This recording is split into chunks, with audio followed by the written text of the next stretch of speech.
बिस्मिल्लाहिर्रहमानिर्रहीम, अस्सलाम वालेकुम स्टूडेंट्स। आज के इस लेक्चर में हम टैक्स का ये हमारा लेक्चर नंबर 4 है। इसमें हम एक न्यूमेरिकल को सॉल्व करेंगे, इनकम फ्रॉम सैलरी के न्यूमेरिकल को। तो ये फाइल्स जो हैं आपको व्हाट्सएप कर दी जाएंगी। स्क्रीन पे जो नंबर है इस पर आपने मैसेज करना है, ये सारी सारी प्रैक्टिस फाइल आपको व्हाट्सएप कर दी जाएंगी। तो सबसे पहले हम इनकम फ्रॉम सैलरी का जो फॉर्मेट है वो आपको दिखा देते हैं। देखें, ये हमारे पास इनकम फ्रॉम सैलरी का फॉर्मेट है।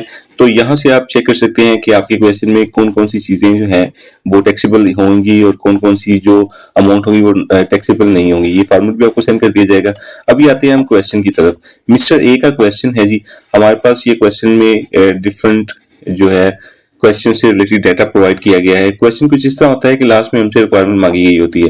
रिक्वायरमेंट में हमें क्या कहा गया है, हमें बताया गया है कि जो पर्सन है इसकी जो कंपनी है, कंपनी ने 2,95,000 टैक्स इसका भी हल कर लिया है। हमने क्या करना है, हमने इसकी टैक्सेबल इनकम कैलकुलेट करनी है और इसके साथ साथ हमने इसका टैक्स भी कैलकुलेट करना है। तो सबसे पहले आपने क्या करना है, फॉर्मेट यहाँ पे आप सामने देखें, इस तरह का आपने फॉर्मेट प्रिपेयर कर लेना है। जैसे जैसे हम आगे बढ़ेंगे अपने लेक्चर्स में, मैं आपको डिफरेंट टाइप के जो टैक्सेबल इनकम को कैलकुलेट करने की फॉर्मेट्स हैं उनके बारे में गाइड करता जाऊंगा। सबसे पहले आपने क्या करना है, आपने चेक करना है कि क्या ये पर्सन जो है वो रेजिडेंट है। अगर रेजिडेंट है तो इसकी इनकम टैक्सेबल होगी। ऑफ कोर्स इसकी जो इनकम है वो टैक्सेबल होगी। अगर उसने इतना डाटा प्रोवाइड कर दिया है तो ये पर्सन रेजिडेंट ही होगा। सबसे पहले आपने टॉप पे मिस्टर ए लिख लेना है।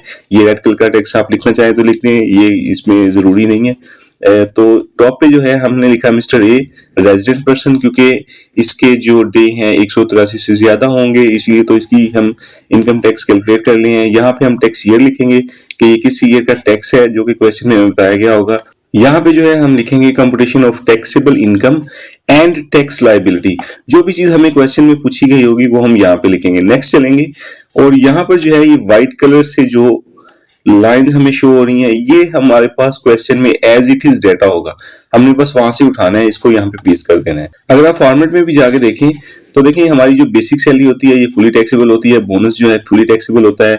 तमाम तरह की जो अलाउंसेस हैं, जैसे हाउस रेंट अलाउंस है, यूटिलिटी अलाउंस है, ओवरसीज अलाउंस है, डिफरेंट टाइप ऑफ अलाउंसेस जो होती हैं ये फुली टैक्सेबल होती हैं। तो वापस चलते हैं क्वेश्चन में। हमने basic salary, reward, bonus, house rent allowance, utility allowance जो है यहाँ पे हमारे पास क्वेश्चन में मेंशन है, हमने इसको उठाया as it is gross income में लिखा। इसमें से कुछ भी एग्जाम नहीं होता और इसको हमने टैक्सेबल इनकम में इंक्लूड कर दिया। अब आ जाती हैं हम टैक्स के सेक्शंस की तरफ, जिसमें सबसे पहले है जी हमारे पास car, company maintain car. Company maintain जो कार होती है, यहाँ पे मेंशन किया गया है कि the company has provided him a car for personal and business use. वो पर्सनल के भी यूज कर रहा है और ऑफिशियल भी इसको यूज कर रहा है। और इस कार की जो कॉस्ट है वो कॉस्ट भी यहाँ पे मेंशन है, 1.1 मिलियन इसकी कॉस्ट है। इसके लिए आप इस एक्सेल की फाइल को भी रेफर कर सकते हैं। यहाँ पे भी हमने कंप्लीट जो है जो लॉ है इसको एक्सप्लेन किया है। इसके अलावा आप इस फॉर्मेट में भी जा सकते हैं। फॉर्मेट में जाते हैं, यहाँ पे देखें मोटर व्हीकल के लिए जो लॉ है वो ये है कि अगर तो कंपनी की ओन कार है, कंपनी ने खुद परचेज की हुई है कार और वो पर्सन यूज कर रहा है फुली पर्सनल, तो उसका 10% जो कॉस्ट का होगा उसकी इनकम का पार्ट बना दिया जाएगा। अगर वो पर्सनल और ऑफिशियल यूज कर रहा है तो कॉस्ट का 5% जो है उसकी इनकम का पार्ट बनाया जाएगा। और अब ये कॉस्ट क्या है, कंपनी जो है, कंपनी ने जो परचेज की है जिस अमाउंट से, वो इस कार की कॉस्ट होगी। इसी तरह कंपनी ने अगर लीज पर ली है कार, फुली पर्सनल यूज है तो 10% फेयर मार्केट वैल्यू का, अगर पर्सनल और ऑफिशियल यूज के लिए है तो 5% जो है फेयर मार्केट वैल्यू का होएगा। अब फेयर मार्केट वैल्यू कब की, जब वो लीज जो है शुरू हुई थी तब की फेयर मार्केट वैल्यू ली जाएगी। इस कंडीशन में, इस क्वेश्चन में जो कंडीशन दी गई है, अगर हम इस कंडीशन में देखें तो कंपनी की यहाँ पे चूंकि कॉस्ट बताई गई है और कंपनी जो है, कंपनी ने खुद से ये कार दी है और कंपनी की कॉस्ट बताई गई है, तो हम कॉस्ट का जो है 5% लेंगे क्योंकि ये पर्सनल और ऑफिशियल यूज के लिए है। तो इसका जब हम 5% लेंगे ये बनेगा, इसको हम टैक्सेबल इनकम का पार्ट बना देंगे।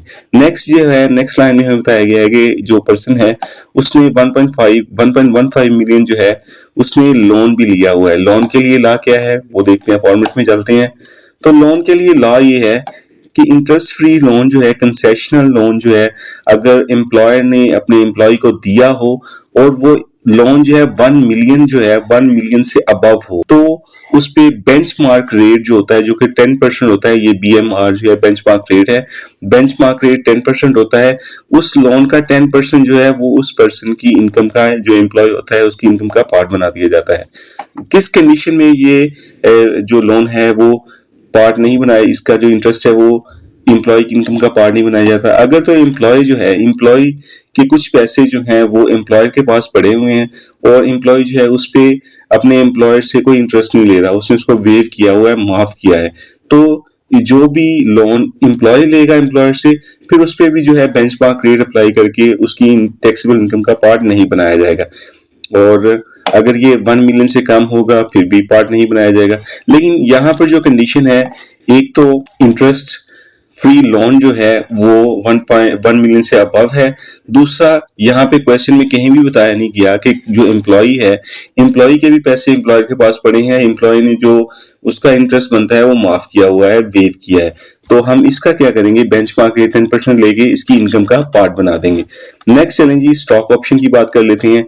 यहाँ पे मेंशन किया गया है कि कंपनी ने जो है 2500 स्टॉक ऑप्शन दिए $36 के, और जो पर्सन था उसने 1250 स्टॉक ऑप्शन जो थे उसी टाइम एक्सरसाइज कर लिए, और जो उसका रेट था वो $41 था। $36 के लेके उसने $41 के सेल कर दिए या एक्सरसाइज कर लिए, तो $5 जो है उसको गेन हुआ। तो $5 जो है 1250 शेयर का उसकी इनकम का पार्ट बना देंगे।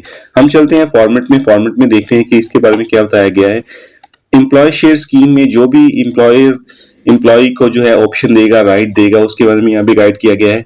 Gain on disposal of option are right, जब पर्सन डिस्पोजल कर रहा होगा राइट की और ऑप्शंस की, तो उस पर जो भी गेन होगा वो उसकी इनकम का पार्ट बना दिया जाएगा। यहाँ पे देखिए मेंशन किया है consideration received reduced by cost. इसका मतलब ये हुआ कि अगर जो एम्प्लॉय है वो 10 रुपए की शेयर ऑप्शन या राइट लेता है एम्प्लॉयर से और 12 में बेच देता है, तो 12 रुपए में से 10 रुपए माइनस किए जाएंगे, बाकी जो 2 रुपए बचेंगे वो उसकी इनकम का पार्ट बना दिए जाएंगे। इसी तरह यहाँ पर देखें 1250 शेयर जो थे ऑप्शन थे, उनको $5 से जो है वो मल्टीप्लाई करके, और डॉलर का जो रेट है 103 रुपए जो यहाँ पे मेंशन किया है उससे मल्टीप्लाई किया, तो जो अमाउंट बनी उसको इसकी इनकम का पार्ट बना दिया गया। $5 कैसे आए, $36 पर्सन ने पे किए थे, $41 जो है उसके अगेंस्ट में उसे मिले पर शेयर के ऑप्शन के, इसीलिए इसको जो 36 और 41 का डिफरेंस है उसको यहाँ पे मेंशन किया, 103 से मल्टीप्लाई करके उसकी इनकम का पार्ट बना दिया। देखें एक कंडीशन कंप्लीट हो गई है, कंप्यूट हिज टैक्सेबल इनकम। यहाँ पर हमने अब इस क्वेश्चन की जो पर्सन है मिस्टर ए, उसकी टैक्सेबल इनकम कैलकुलेट कर ली है। नेक्स्ट पार्ट ये है कि हमने इसकी टैक्स लायबिलिटी, जो इसका टैक्स बनता है वो भी कैलकुलेट करना है। आपने क्या करना है, टॉप पे यहाँ पे एक लाइन लिखनी है, कंप्यूटेशन ऑफ टैक्स लायबिलिटी। उसके बाद इसकी ये जो इनकम है इसको आपने टैक्स के जो रेट का टेबल है वहां पे देखना है कि इसकी इनकम कहां तक जा रही है। देखें ये जो टेबल है वो 22 लाख तक है, 2.2 मिलियन से अबव जो है, यहाँ पर देखें ये 3.2 मिलियन है, तो इस पर्सन की जो इनकम है वो 3 मिलियन तक है। तो अगर तो 2.2 मिलियन यानी कि 22 लाख तक अमाउंट होगी तो 1,80,000 वो फिक्स देगा, और उसके बाद 25% जो एक्सेस अमाउंट होगी उस पर देगा। तो हमने ऐसे ही किया है, यहाँ पर 1,80,000 प्लस किया है, ये जो टैक्सेबल इनकम थी इसमें से हमने माइनस कर दिया 22 लाख, क्योंकि 22 लाख तक का ये टैक्स बनेगा। बाकी जो अमाउंट बचेगी उसको 25% से मल्टीप्लाई किया, तो इसको और उस अमाउंट को ऐड करें, हमारे पास टैक्स बनता है ये। अब टैक्स ऑलरेडी जो है यहाँ पे क्वेश्चन में बताया गया है, कंपनी ने विदहेल्ड कर लिया है ऑलरेडी 2,95,000 टैक्स, तो इसको हम माइनस करेंगे, जो हमारे पास बाकी टैक्स बच जाएगा वो टैक्स पेएबल होगा मिस्टर ए का। मिस्टर ए ने 87,073 रुपए जो है वो टैक्स पे करने हैं। तो इस तरह जो है हम इस स्टडी मटेरियल से इस क्वेश्चन को सॉल्व करेंगे। आपने फॉर्मेट की प्रैक्टिस करनी है, टैक्स की लॉ की आपने प्रैक्टिस करनी है, टैक्स की रेट को यहाँ से अंडरस्टैंड करना है। इसके साथ साथ आपने यहाँ से जो है इनकम टैक्स जो है सैलरी का उसको कैलकुलेट करने के लिए इस फॉर्मेट को भी अंडरस्टैंड करना है। अगर आप ये सारे का सारा स्टडी मटेरियल लेना चाहते हैं तो अभी हमारे जो स्क्रीन पे नंबर शो हो रहा होगा, आपने इस नंबर पे व्हाट्सएप करना है, आपको ये सारी की सारी फाइल जो है वो सेंड कर